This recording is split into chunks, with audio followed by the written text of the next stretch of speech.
유다서입니다. 그 중에서 16절까지의 말씀을 보았는데요. 유다서는 1장으로 이루어진 아주 짧은 분량의 말씀입니다. 하지만 그 안에는 깊은 영적인 통찰을 담고 있습니다. 총 25절의 말씀이 있는데요. 무려 19절이 베드로후서 2장과 유사합니다. 그리고 구약 성경 그리고 외경에 있는 당시에 이 유다서가 쓰여졌을 당시에 잘 알 수 있는 그 사람들의 이야기들을 가지고 그렇게 예화나 증거처럼 사용하면서 쓰여진 책이 유다서입니다. 저자가 누구냐 하면 1절을 보면 예수 그리스도의 종이요 야고보의 형제라고 말하고 있는데요. 이 유다서의 저자는 예수님의 육신의 동생 유다입니다.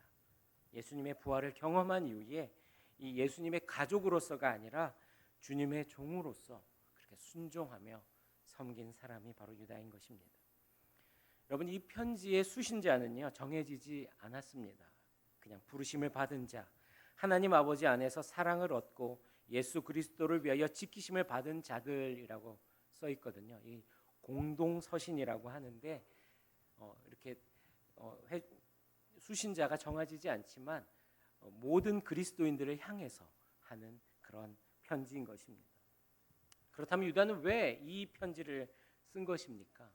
바로 초대교회가 직면한 가장 심각한 위기, 바로 교회 안으로 스며든 거짓된 가르침과 영적인 왜곡 때문이었습니다. 그들은 대놓고 나는 이단이다 라고 그렇게 나타나진 않았습니다. 겉모습은 경건했습니다.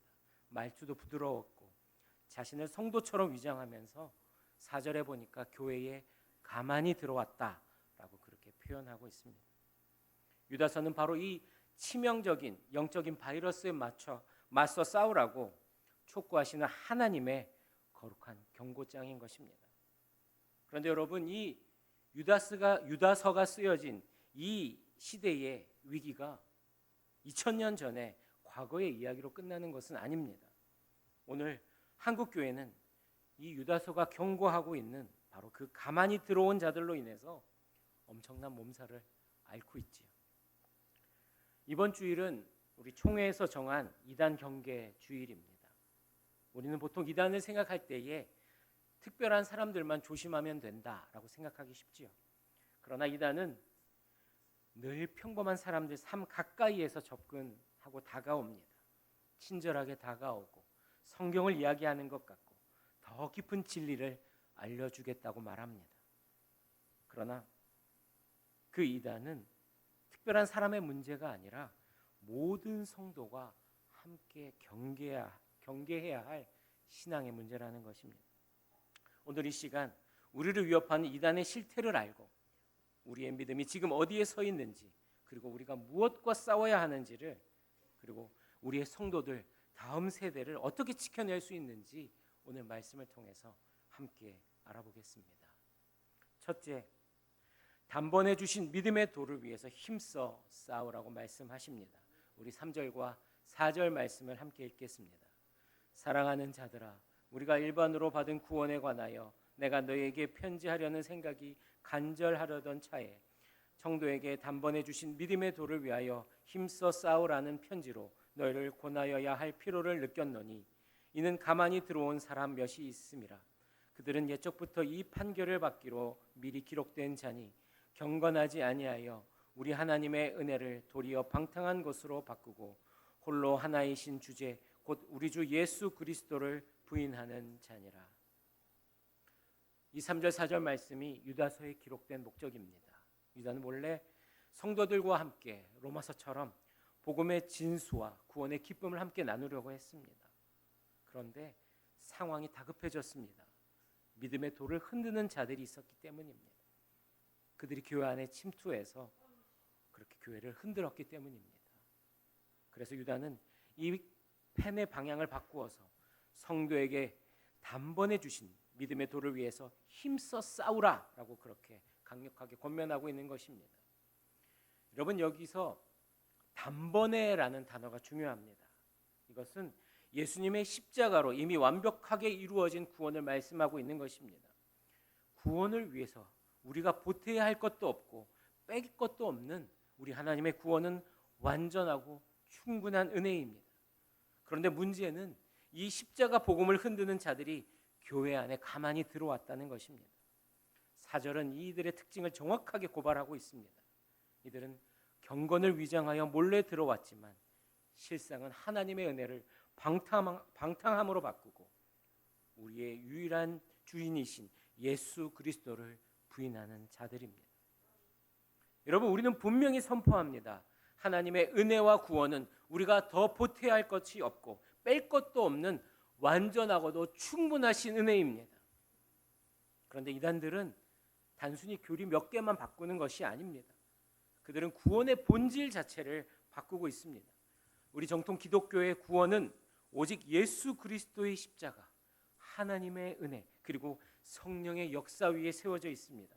그러나 이단들은 겉으로는 성경을 펴놓고 예수님을 말하는 것 같지만 결국 교묘하게 예수님만으로는 충분하지 않다라고 말합니다. 그들의 특별한 깨달음, 특별한 혈통, 특별한 계시, 특별한 교주를 덧붙여서 그렇게 말하고 있습니다. 여러분, 한국 교회를 위협해온 이단의 세 가지 계열이 있는데요. 이 세 가지 계열은 영육 이원론 계열, 피가름 계열, 계시록 이단 계열이 있습니다. 그 중에서 먼저 영육 이원론 계열이 있는데 이것은 영만이 중요하고 육은 무가치하다라고 그렇게 육은 무가치하고 악한 것으로 보는 것입니다. 이게 2세기 초대교회에 이렇게 퍼전 영지주의와 맞닿아 있는데요. 이것은 영적인 특별한 깨달음을 얻어야 구원받는다라고 그렇게 주장했습니다.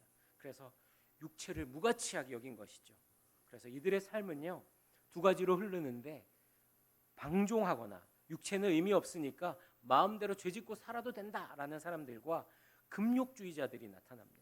육체는 악하니까 철저하게 억눌러야 된다 하고 그렇게 방종주의와 금욕주의로 나타납니다. 여러분, 이게 지금 현대로 와서 어떤 이단이 된 줄 아십니까? 구원파가 생겼습니다. 깨달았다, 확신했다, 나는 이미 구원받았으니 죄는 더 이상 문제되지 않는다, 더 이상 회개하지 않아도 된다라고 그렇게 주장하는 사람들입니다.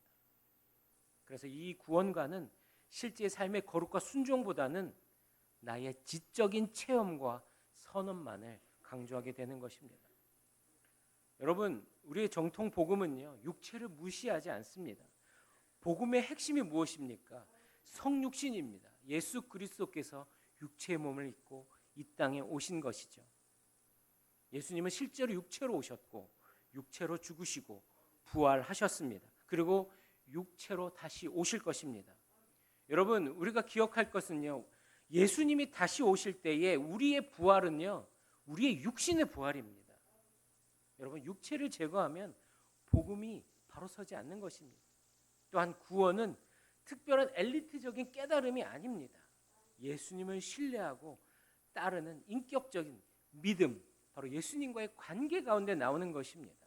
성경은 구원을 단회적인 지식의 체험이 아니라 성령 안에서 계속해서 주님을 만나 변화되고 거룩하게 되는 그 과정이라고, 우리의 삶의 모든 모습이라고 가르치고 계십니다. 여러분, 두 번째 이단은 피가름 계열이 있습니다. 이 피가름 계열은요, 한국에서 자생하고 발전한 매우 독특한 이단입니다. 이들의 핵심은요, 창세기의 타락 사건을 교묘하게 왜곡합니다. 그래서 하와가 사탄과 성적인 관계를 맺어서 피가 더럽혀졌다라고 그렇게 주장하는 것이죠. 이 주장에 뼈대를 세운 인물들이 있습니다. 김성도라는 사람이 있는데 이 사람이 바로 아담과 하와의 타락을 성적인 관계로 해석을 한 것입니다. 그래서 인류에게 사탄의 피가 흐르게 됐으니까 그 피를 갈아야 한다. 그래서 피가름 계열이 나오게 된 것입니다. 황국주라는 사람도 있습니다. 이 사람은 목가름을 주장했는데요.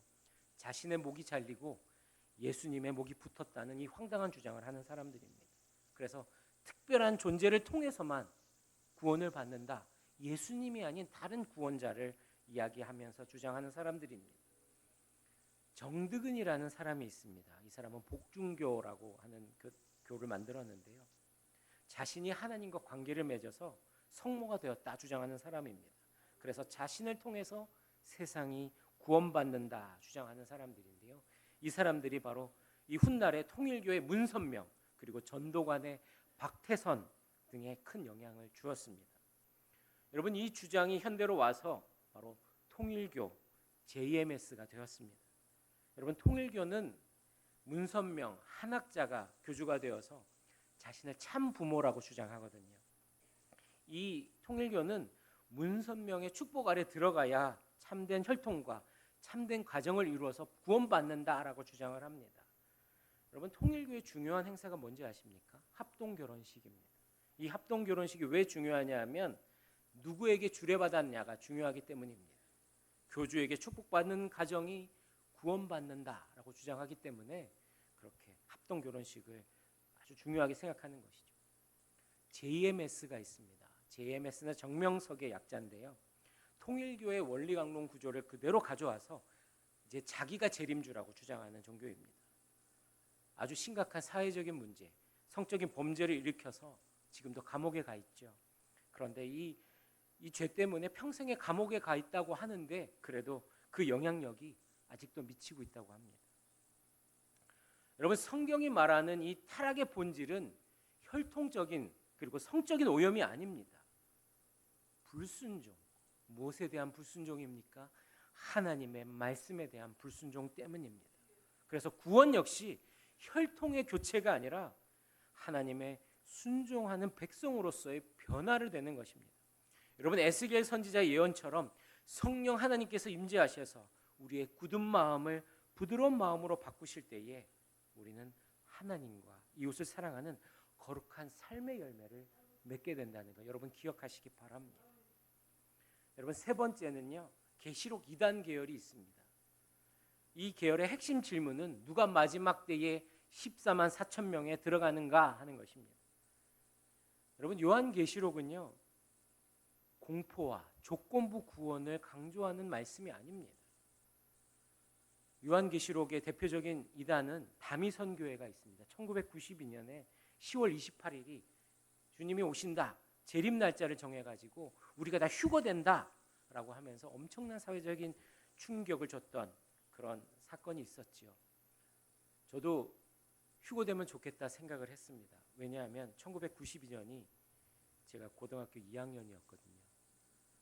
저는 94학번인데 93년도에 수능 제도가 바뀌었습니다. 그래서 휴거되면 나도 이제 수능 안 봐도 되니까 좋겠다라고 생각했던 적이 있습니다. 그런데 이것은 바로 엄청난 실패로 끝났지요. 하지만 아직도 그 날짜가 바뀌었다면서 주님의 그 휴거를 기다리는 그런 사람들이 아직도 존재한다고 합니다. 또 다른 이단은 여호와의 증인이 있습니다.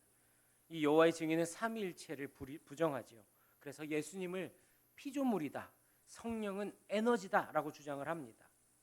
그리고 최후의 전쟁 때 14만 4천 명만 이 하늘에서 통치한다는 극단적인 종말론을 주장하는 사람들입니다. 그래서 이 사람들은요, 옛날에 계속해서 예수님 종말이 온다라는 종말론을 주장했는데 1914년도, 1925년도, 1975년도에 종말이 온다라고 그렇게 주장을 했지만 다 지금도 이렇게 아무 일이 없었던 것처럼 지나고 말았지요. 하나님의 교회가 있습니다. 안상홍 증인회라고 하는데요. 하나님을 아버지 하나님 안상홍, 어머니 하나님 장길자라고 주장을 합니다. 이들이 주장은 이것입니다. 예수님이 다윗의 자손인데 다윗은 40년을 통치했는데 예수님은 3년만 다스렸으니까 3년만 공생애를 사셨으니까 남은 37년을 채우기 위해서 안상홍이 재림주로 왔다라고 주장하는 것입니다. 그래서 자신을 따르는 자들이 많이 14만 4천 명이라고 그렇게 주장하는 것이죠. 그런데 여러분, 최근에 이 단체가, 하나님의 교회가 봉사활동, 사회 참여를 하면서 열심히 하면서 좋은 단체라고 그렇게 이미지 세탁을 하고 있습니다. 여러분, 또 다른 이단은 무엇이 있습니까?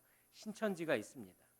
2000년 전 계시록의 예언이 오늘 이루어지고 있다라고 하면서 예수님께서 성취하신 구원에 대해서 흔드는 사람들입니다. 이것을 유일할 해석할 목자는 바로 이만이다라고 주장하면서 14만 4천 명에 들어가야 구원받은 사람이다. 선택받은 집단에 들어가야 된다라고 주장하고 있는 것이죠. 그래서 끊임없이 성도들을 시험하고 경쟁시키고 전도의 실적을 강요하는 이단입니다.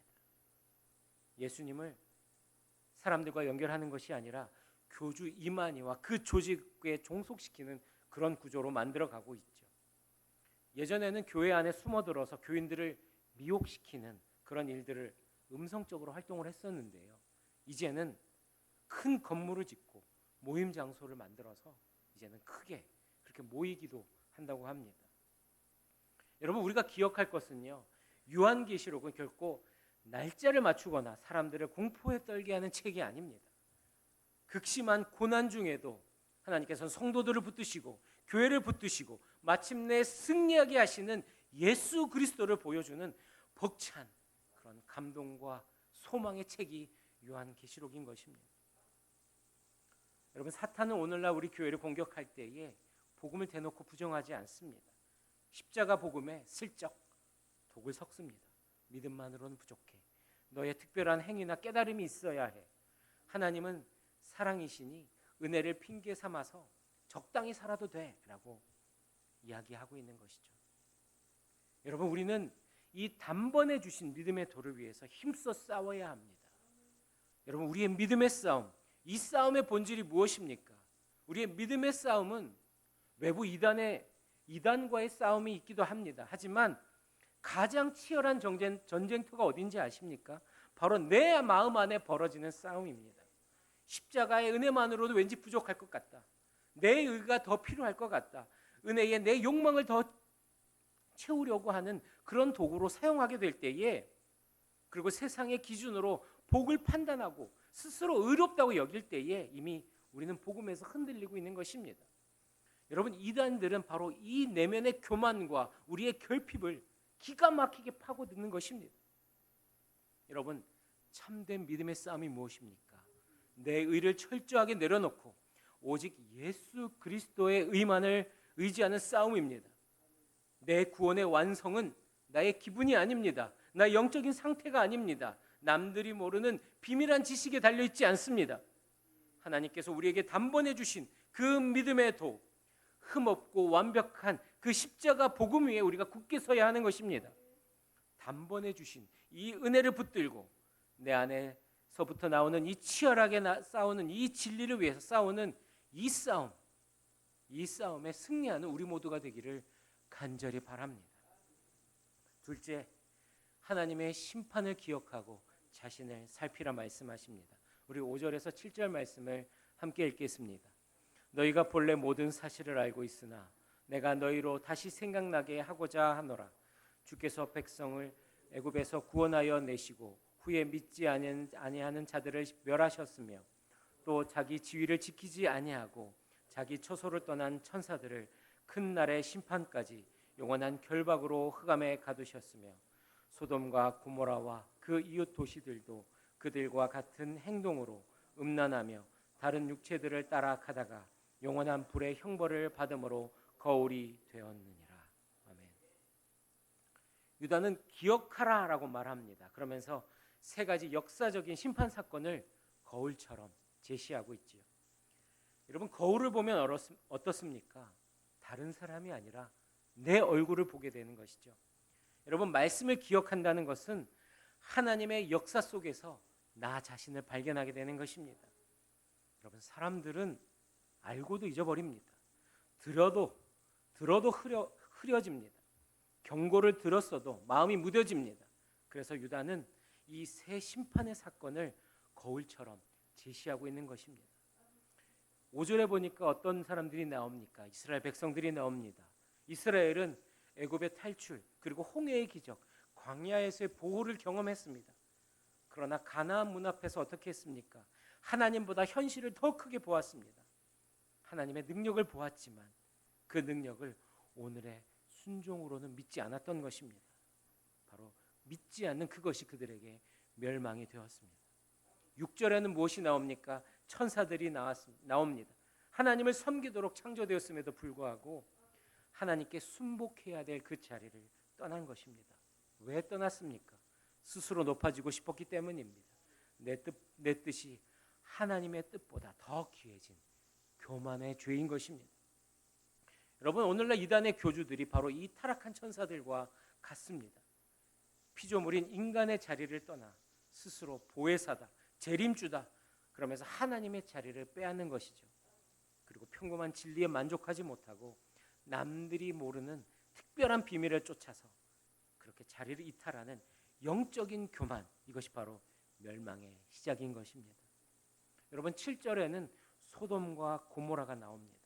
이것은 도덕적인 문란을 넘어서 하나님보다 더 다른 것을 사랑한 그것이 더 큰 죄라고 말씀하고 있습니다. 이들은 다른 육체를 따라갔다라고 말합니다. 이것은 이단 집단에서 벌어지는 이 육체적인 타락, 이런 것만을 보여주는 것이 아니라 복음이 아닌 다른 복음, 다른 예수를 쫓아가는 치명적인 영적인 간음을 말하고 있는 것입니다. 여러분, 무엇을 더 사랑하고 있습니까? 이것이 바로 누구를 주인으로 모시는가 하는 것입니다. 여러분은 누구를 주인으로 모시고 있습니까? 누구를 더 사랑하고 있습니까? 여러분, 이 새 거울은, 이것이 보여주는 이 심판의 모습은 우리에게 분명히 경고하고 있습니다. 과거의 화려한 은혜와 신앙의 경력이 지금 나의 신앙을 보장해 주지 않는다는 것입니다. 여러분, 이단은 누구를 노립니까? 여러분, 우리는 흔히 교회를 잘 안 다니거나 무지하고 의지가 약한 사람들이나 이단에 빠진다고 생각합니다. 하지만 이 이단에 빠진 사람들의 현장의 이야기는 충격적입니다. 여러분, 신천지 신도가 20만 명이 넘는다고 하는데 그 중에 청년층이 67만 명이라고 합니다. 근데 이들의 대부분은 기존의 교회에서 누구보다 열심히 봉사하던 모태신앙, 주일학교 교사, 찬양대원, 교회 리더들이 그렇게 신천지에 빠진 것입니다. 여러분, 신천지에 입교하려면은요 68개월 동안 매일 일주일에 4일씩 강도 높은 그런 성경 훈련을 받아야 되는데 열정이 없고 게으른 사람들은 이 버티지도 못하는 훈련입니다. 열정은 가득한데 영적인 면역력, 바로 바른 이런 지식이 없는 사람들, 교리가 없는 사람들이 바로 이단의 먹잇감이 되는 것입니다. 여러분, 이단들은 교묘한 질문들로 우리를 흔드는데요. 구원파 같은 이단들이 이렇게 말합니다. 구원 받으셨습니까? 몇 날 몇 시에 구원 받으셨습니까? 당신은 죄인입니까? 의인입니까? 의인인데 왜 날마다 죄를 짓고 회개합니까? 여러분, 우리의 이 성경의 진리 가운데 서 있지 않으면 모태신앙으로 자랐어도 이 믿음을 흔드는 몇 가지 질문에 머리가 하얘지고 순식간에 무장해제가 되고 끌려가게 되는 것입니다. 여러분, 이스라엘 백성들이 기적을 보고도 하나님의 역사하심을 보고도 무너졌습니다. 진리의 기초가 없으면 한순간에 무너지는 것입니다. 여러분, 유다가 심판을 이야기하는 목적은 단 하나입니다. 내가 지금 어디에 서 있는지 보라는 것입니다. 오늘 현실 앞에서 이스라엘처럼 불신앙하고 있는 것은 아닌가? 교만하여서 내 자리를 떠나고 있는 것은 아닌가? 하나님보다 다른 것을 더 사랑하고 있는 것은 아닌가? 심판을 기억하는 사람들은 정죄나 두려움보다는 오히려 깊은 회개와 겸손으로 은혜를 붙드는 사람들입니다. 이 거울에 비친 모습이 바로 내 모습입니다라고 고백하면서 주님의 은혜가 아니면 나는 설 수 없습니다라고 오직 예수님만을 의지하는 사람들입니다. 그 은혜를 기억하고 하나님 앞에 서는 저와 여러분이 되기를 간절히 바랍니다. 셋째, 진리의 길을 가라 말씀하십니다. 11절 말씀을 함께 읽겠습니다. 화 있을진저 이 사람들이여 가인의 길에 행하였으며 삭슬 위하여 발람의 어그러진 길로 몰려갔으며 고라의 폐역을 따라 멸망을 받았도다. 유다는 11절 말씀에서 가인과 발람과 고라가 간 길을 보여주고 있습니다. 이 길의 공통점은요, 화가 있는 길이라는 것입니다. 이단과 거짓 교사들이 걸어간 그 길이자 그리고 우리 역시 빠지기 쉬운 그런 함정의 길입니다. 그 길은 가인의 길, 발람의 길, 고라의 길이었습니다. 여러분, 가인의 길이 무엇입니까? 여러분, 가인하면 먼저 떠오르는 것, 살인이지요. 그런데 살인만 안 하면 가인의 길을 피하는 것입니까? 아닙니다. 살인은 가인의 죄의 열매일 뿐입니다. 진짜 죄는 그 하나님 앞에 예배를 드렸던, 제사를 드렸던 가인의 마음에 있었습니다. 왜 내 제사는 안 받으십니까?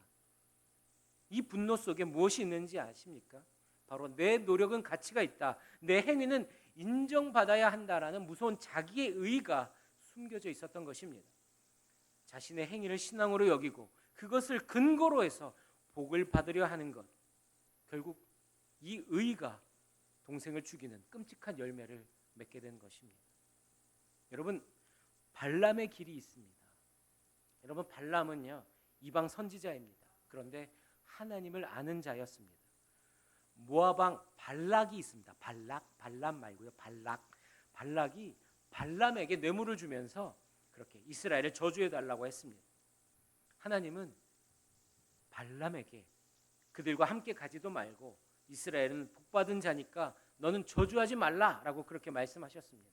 그런데 이 발람은요, 말씀보다 이익이 더 크게 보였습니다.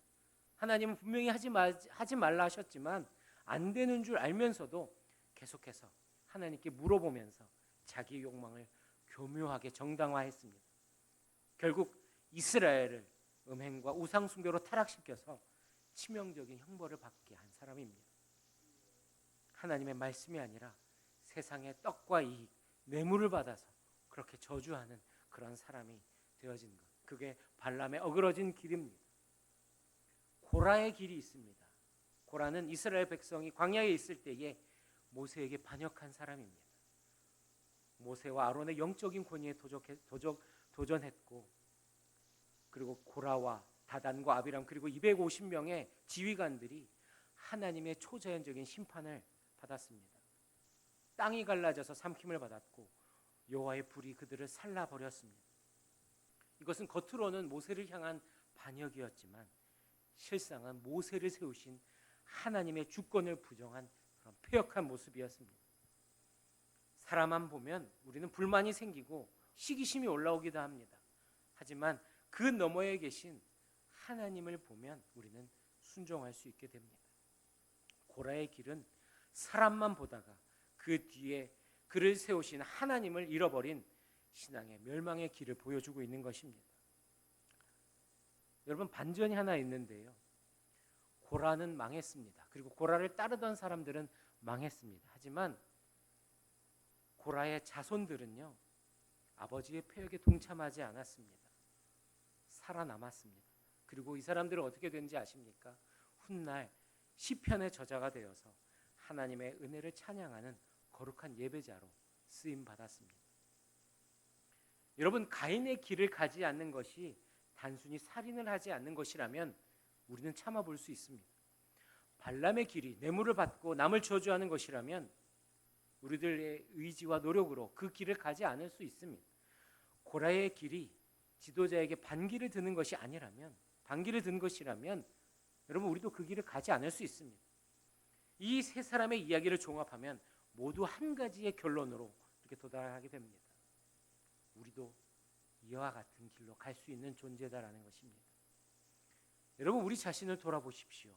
우리도 가인처럼 내 행위, 나의 의에 기대해서 인정받고 싶어하는 그런 마음이 있습니다. 나도 발람처럼 세상의 욕망에 흔들립니다. 나도 고라처럼 하나님 대신 사람에게 시선이 빼앗겨서 불평하는 모습, 그 모습 우리에게 있는 것입니다. 이단은 바로 우리의 이런 연약한 본성, 인정받고 싶고 높아지고 싶고 그런 욕망들을 파고들고 미혹하는 것입니다. 유다가 말하는 참된 진리의 길은 도덕적으로 완벽한 길이 아닙니다.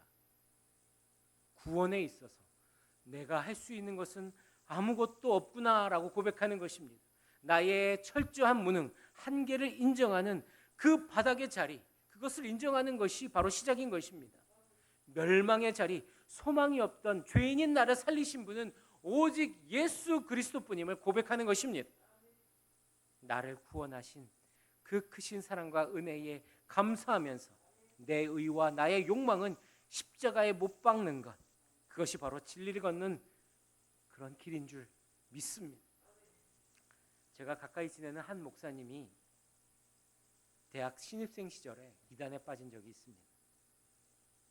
수능을 마치고 대학교 1학년 되었을 때에 교회를 다니지 않던 친구가 부탁을 하나 했다고 합니다.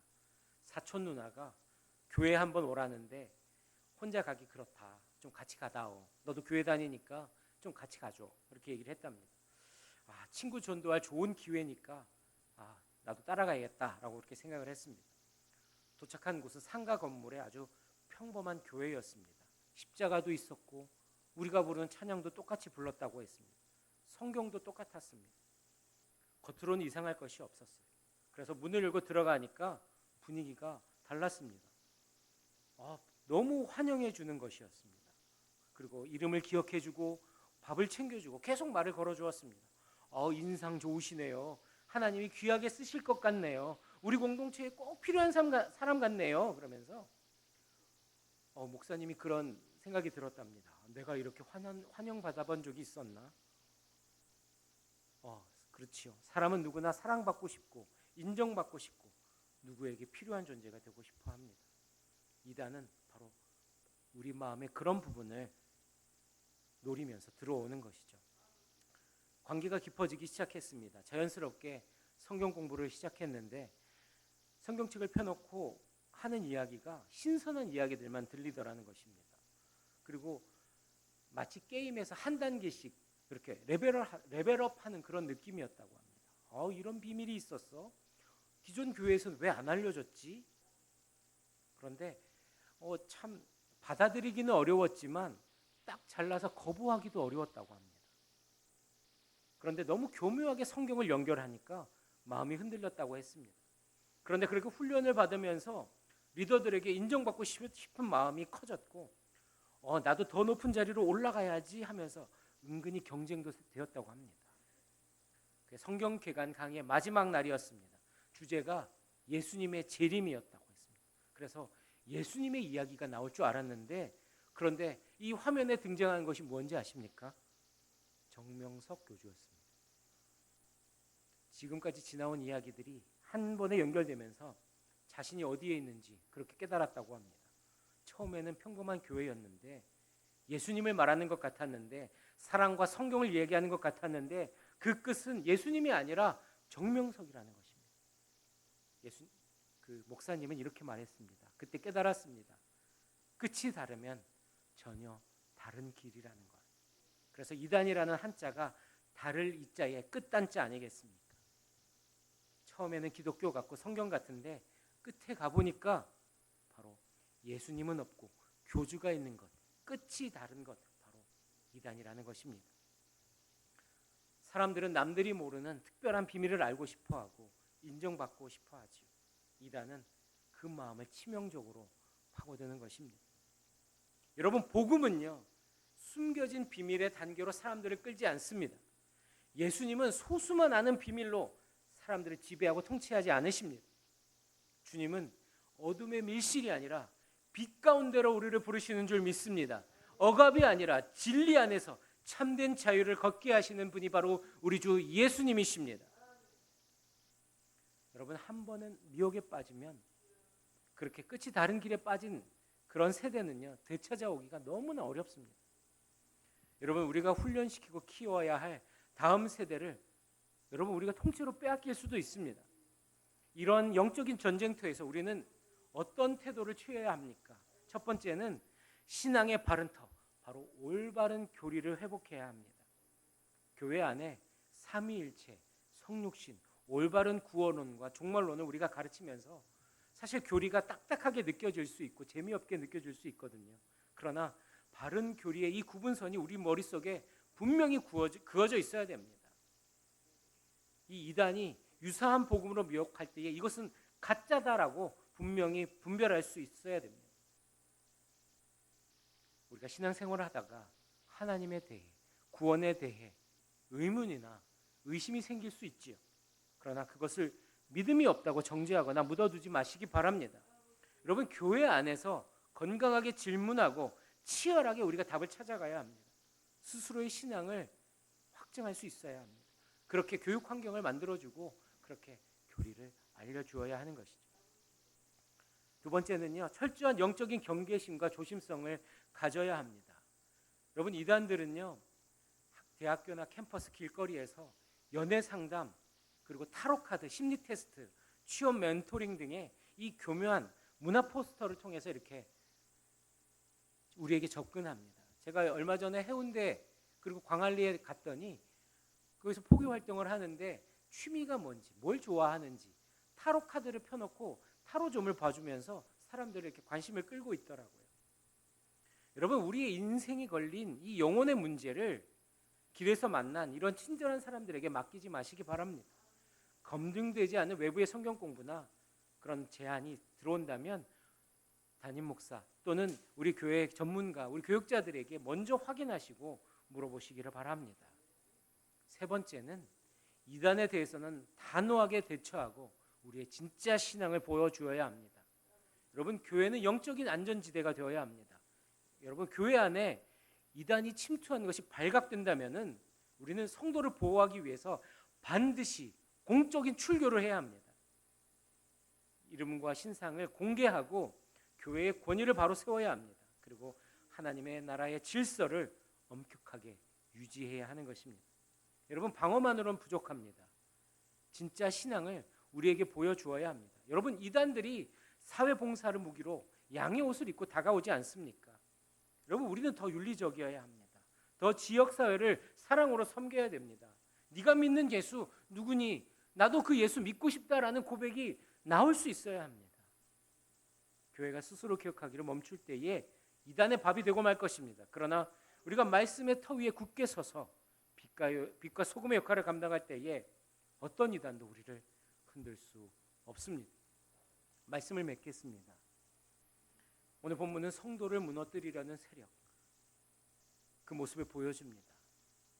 그러나 이 말씀의 진짜 목적은 성도를 정죄하려는 것이 아니라 은혜로 다시 세우려는 것입니다. 여러분, 우리는 멸망의 길로 행하던 자였습니다. 그러나 예수님의 피가 우리를 붙들어 멈추게 하시고 흔들리지만 우리를 주님을 알아가도록 그렇게 붙들어주고 계십니다. 단번에 주신 그 믿음의 도를 위해서 힘써 싸우는 우리 모두가 되기를 바랍니다. 심판을 기억하면서 자신을 살피시기 바랍니다. 가인과 발람과 고라의 길을 거울 삼아서 은혜의 길을 걸어가는 우리 모두가 되기를 간절히 바랍니다.